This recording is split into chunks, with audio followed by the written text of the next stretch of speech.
जय हिंद, वंदे मातरम दोस्तों। मैं आशुतोष आपके अपने YouTube channel JMD exam crack पर आप सभी का बहुत बहुत स्वागत करता हूं।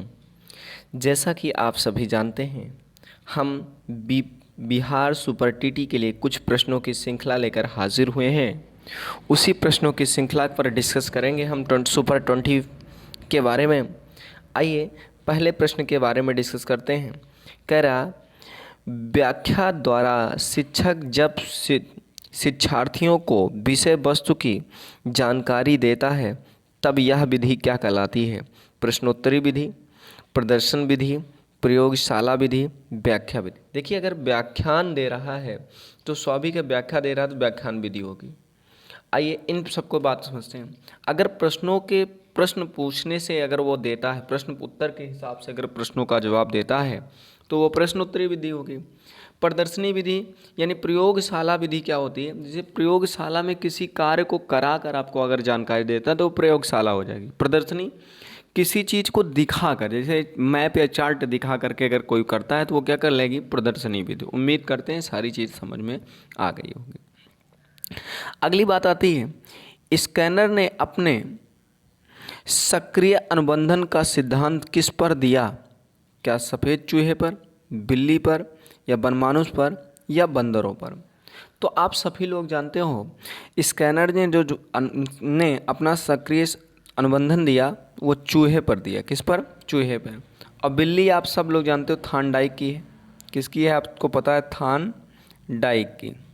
डाइक की किसकी है? थानडाइक की। उम्मीद करते हैं क्लियर हो गया होगा आपको। किसकी है बिल्ली? थानडाइक की। क्लियर हुआ? चलिए अगले प्रश्न की बात करते हैं।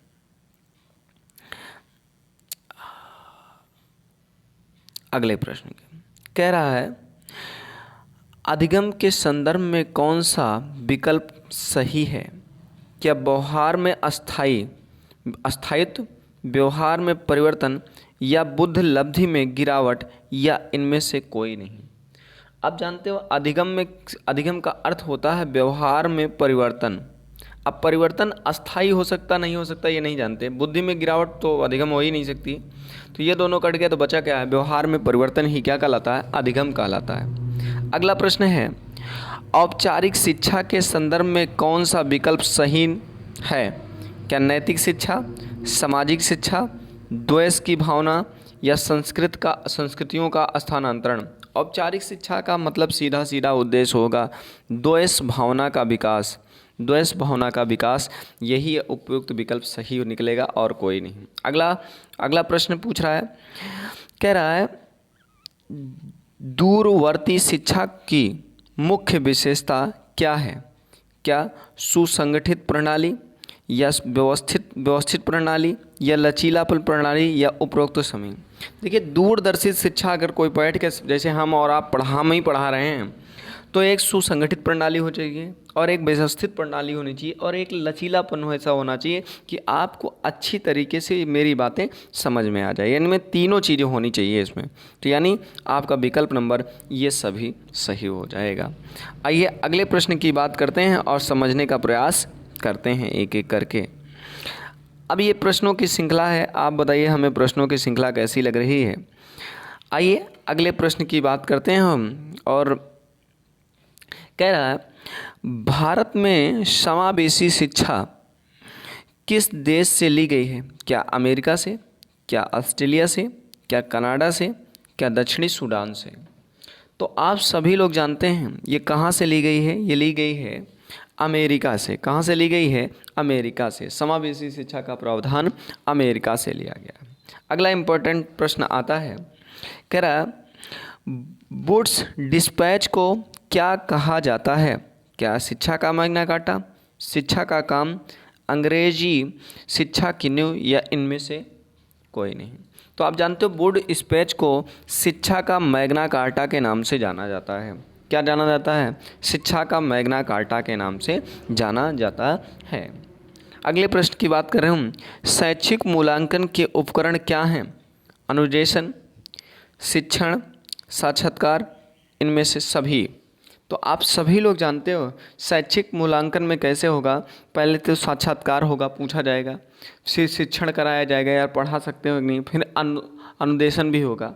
तो ऑब्वियसली इसका विकल्प नंबर क्या हो जाएगा, डी सही है। कितना सही है, विकल्प नंबर डी सही है। आइए अगले प्रश्न की बात चलते हैं और समझने का प्रयास करते हैं। कह रहा है सूक्ष्म शिक्षण किस लिए उपयोगी है? क्या पृष्ठ पोषण में, प्रशिक्षण में, शिक्षण कौशल में या सभी में? तो सूक्ष्म शिक्षण जो है वह शिक्षण कौशल की जानकारी के लिए सूक्ष्म शिक्षण कराया जाता है। तो ये शिक्षण सर्व उपयोगी है, सूक्ष्म शिक्षण शिक्षण कौशल की सीख देख में। अगला प्रश्न है, कह रहा विद्यालय प्रबंधन का मुख्य संचालक कौन होता है? विद्यालय प्रबंधन का मुख्य संचालक कौन होता है? क्या कक्षाध्यापक? बिल्कुल नहीं हो सकता, क्योंकि ये सिर्फ कक्षा देखता है। मुख्य लाइब्रेरियन? बिल्कुल नहीं हो सकता, ये भी गलत है। कक्षा अध्यापक 2 बार आया, ये भी गलत है।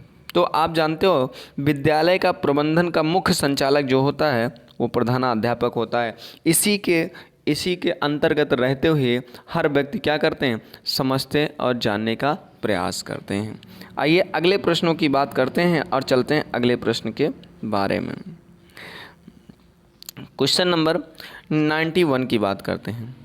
व्यक्तिगत भिन्नताओं से हमारा तात्पर्य व्यक्तित्व के उन सभी पहलुओं से है जिनका मापन और मूल्यांकन किया जा सकता है। यह परिभाषा किसकी है? हरिलाक की, डेकवर्थ की, पियाजे की या स्कैनर की? तो आप सभी लोग जानते हैं व्यक्तित्व भिन्नता से तात्पर्य यह है कि तात्पर्य है कि ये जो कथन दिया है मूल्यांकन और मापन किया जा सकता है, ये किसका कथन है? तो ये स्कैनर का कथन है। किसका है? स्कैनर का कथन है। अगला कह रहा यहाँ पर डॉट डॉट लिखा, यानी किस में भिन्नता का अर्थ है एक ही कार्य को करने में दो व्यक्तियों की कुशलता में असमानता, या कुशलता प्रतिरोध, या गत्यात्मक योग्यता, या संवेगात्मक योग्यता, या इनमें से कोई नहीं। तो अगर एक दूसरे की बात करेगा कि व्यक्ति को कुशलता में असमानता है, तो कुशलता प्रतिरोध तो हो नहीं सकता, प्रतिरोध मतलब विरोध करना, गलत है। संवेग योग्यता हो नहीं सकती, संवेग में प्रेम ईर्ष्या दोष की आएगी। यहाँ गत्यात्मक योग्यता की बात आएगी, तो यहाँ संवेग की कोई मतलब नहीं होगा। यहाँ गत्यात्मक, गति कैसी है आपकी, इसके बारे में पता लगाना ही क्या कहलाएगी, आपकी गत्यात्मक योग्यता कहलाएगी। आइए अगले प्रश्न की बात करते हैं और क्वेश्चन नंबर किसकी बात करते हैं, सबसे अच्छे क्वेश्चन की बात करेंगे। 93 क्वेश्चन के बारे में बात करते हैं। आइए, कह रहा है बाल विकास की किस अवस्था को समायोजन की अवस्था कहा जाता है? क्या शैशवावस्था को, क्या बाल्यावस्था को, आप कि किशोरावस्था को, या प्रौढ़ावस्था को? तो आप सभी लोग जानते हैं समायोजित करने की जो समायोजन की अवस्था कही जाती है उसे शैशवावस्था की कहा जाता है, क्योंकि बच्चे को उसमें कुछ नहीं पता होता है, वो कुछ भी करना नहीं चाहता और सिर्फ माँ बाप के ऊपर आधारित होता है और माँ बाप उसको समायोजित करते हैं। अगला प्रश्न पूछ रहा है अधिगम के मूल्यांकन का मापदंड है अवैध, गलत। स्थिरता, गलत। देखिए इनमें से कोई नहीं, ये भी गलत। अब क्या बचा है? विश्वसनीयता। अधिगम के मूल्यांकन का मापदंड क्यों होना चाहिए? विश्वसनीय होना चाहिए। अगर विश्वसनीय नहीं है तो आप किसी लायक नहीं होंगे, मतलब आपका कोई अधिगम का कोई मतलब नहीं निकलेगा। आइए प्रश्न नंबर अगले की बात करते हैं और सबसे अच्छे प्रश्न की बात करते हैं, जो सब सुपर इम्पोर्टेंट प्रश्न सीरीज बची हुई है इनके बारे में। देखिए कह रहा अगला प्रश्न है अभ्यास या अनुभूति से व्यवहार में धारण योग्य परिवर्तन को सीखना कहा जाता है। यह कथन किसका है? या रेले एंड लेविन का, संसस का, क्रो एंड क्रो का, इनमें से कोई नहीं। तो आप जानते हैं रेले एंड लेविन का कथन है अभ्यास या अनुभूति से व्यवहार में धारण योग्य परिवर्तन को सीखना कहा जा सकता है। अगला प्रश्न है कह रहा है यथार्थवादी चिंतन का प्रमुख प्रकार कौन सा है? क्या अभिसारी चिंतन, अभिलाषी चिंतन, स्थिर चिंतन, ये सभी? तो यथार्थवादी जो है अभिलाषी नहीं हो सकता, स्थिर चिंतन नहीं हो सकता, तो उपरोक्त में सभी नहीं हो सकता, तो हो क्या सकता है? अभिसारी चिंतन हो सकता है। आपको प्रश्नों की सीरीज कैसी लग रही है कमेंट करके हमें ज़रूर बताइए, क्योंकि आपके ही प्रश्न आपके ही प्रश्नों से या आपके ही जो क्वेश्चन से जो हमें कमेंट से ही प्रोत्साहन मिलता है, इसलिए आप कमेंट ज़रूर कीजिए। कह रहा है किस शिक्षण में व्यवस्थाओं की कमियों का पता लगा कर उन्हें दूर किया जाता है? देखिए, एक सूक्ष्म शिक्षण है, अनुगमन शिक्षण है, इनमें से कोई नहीं, या निदात्मक शिक्षण। देखिए, दो शिक्षण होता है, दो शिक्षण प्रकार करते हैं, एक उपचारात्मक शिक्षण, एक निदात्मक शिक्षण। उपचारात्मक शिक्षण में कमियों का पता लगाया जाता है, ये उपचारात्मक होता है। लेकिन अगर कमियों को पता लगाने के साथ साथ उसका निवारण भी कर दिया जाए तो ये आपका निदात्मक शिक्षण कहलाता है। उम्मीद करते हैं मेरी बात को समझ गए होंगे। और सूक्ष्म शिक्षण में तो शिक्षण कलाओं का अध्ययन किया जाता है, कमियों को दूर नहीं। चलिए अगले प्रश्न की बात आती है। कह रहा सीखने का प्राथमिक या गौड़ नियम को किसने प्रतिपादित किया था? क्या थॉर्नडाइक ने, क्या पियाजे ने, क्या स्पीयरमैन ने, या वाटसन ने?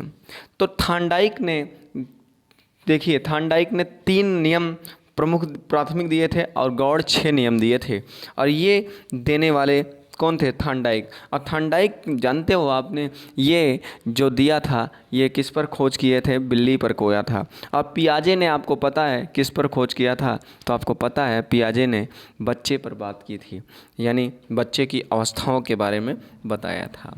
आइए अगले प्रश्न की बात करते हैं और कहते हैं आज के अंतिम सेकंड लास्ट प्रश्न के बारे में। बहुत अच्छा प्रश्न है और पूछा जा रहा है प्रश्न। कह रहा है बालकों में श्रवण संबंधित दोष कौन सा नहीं है? देखिए, आंशिक बहरापन है, पूर्ण बहरापन है, धीमी आवाज़ में सुनना है, इनमें से कोई नहीं। आप जानते हैं बालकों में श्रवण संबंधित दोष कौन सा है? तो आप सभी लोग जान लो, पूर्ण जो दोष है, पूर्ण बहरापन, ये श्रवण संबंधित दोष माना जाता है बाल विकास में। अगर बच्चा थोड़ा सुन रहा है तो ये पूर्ण दोष नहीं माना जाएगा, क्योंकि उसको आगे बैठा के समायोजित कर आप सिखा लोगे। लेकिन अगर पूर्णता बहरा है तब आप उसको किस में मानोगे? बाल विकास के अनुसार, तब वो दोष माना जाएगा, अन्यथा नहीं। आइए अगले प्रश्न की बात करते हैं। लुइस ब्रेल ने ब्रेल लिपि का आविष्कार कब किया था? क्या 1820, 1890 या 1830 या 1820? 1820 दोबारा है, ये लिए गलत हो गया। तो बता कितना है आपका? 1830 है या 1890? तो आप सभी लोग जानते हैं लुई ब्रेल ने जब किया था आविष्कार तो 1830 में किया था। आप मुझे एक बात बता दें कि ये प्रश्नों की सीरीज आपको कैसी लग रही है? कमेंट करके हमें ज़रूर बताइए, ताकि हमें भी वीडियो बनाने के लिए ऐसे ही प्रोत्साहन मिलता रहे। मिलते हैं नेक्स्ट वीडियो में, तब तक के लिए जय हिंद, वंदे मातरम। दोस्तों, शिक्षक दिवस की आप सभी को हार्दिक शुभकामनाएं। जय हिंद।